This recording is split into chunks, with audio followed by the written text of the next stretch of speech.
Abjuu koo kaleessa kan natti mul'ate, onnee koo keessatti kan hundee gubate, fedhiin koo kan haaraa sigumaan jaallata.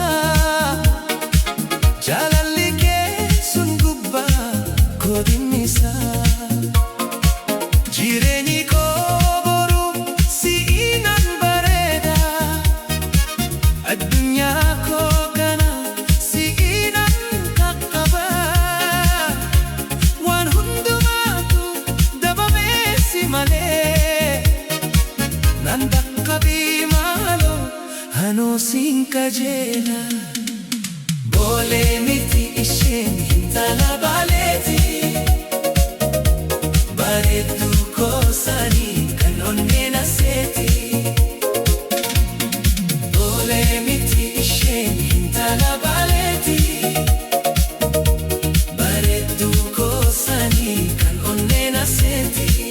Boolee baalee wallaalcha kooti, boolee baalee sanyii jaalalaati.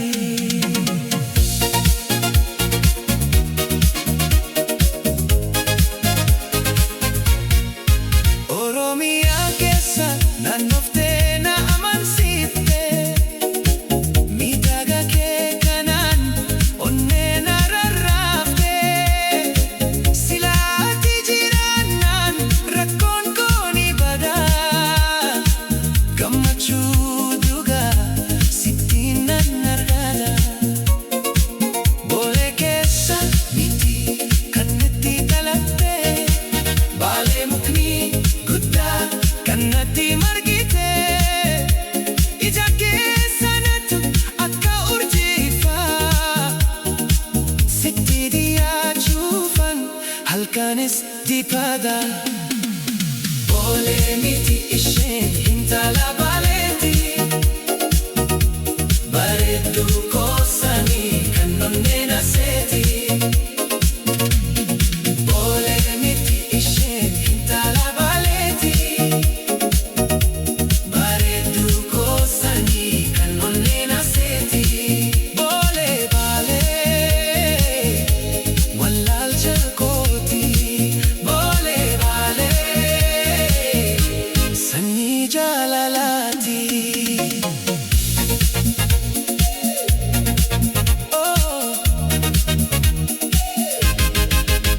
Maaloo yaa bareeddu naaf kottuu natti dhiyaatu, hirriba koo keessa abjuun na dubbisu. Ati hin jirtu taanaan jireenyi koo duwwaadha, onneen koo si malee beddaan ni gubata. Baalee irraa maddite akka bishaan qulqulluu, siifan sirba malee kan biraa hin faarfatu.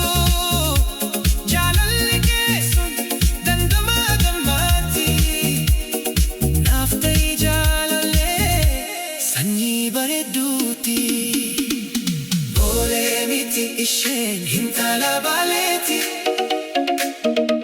bareedduu koosanii kan onneen aseeti.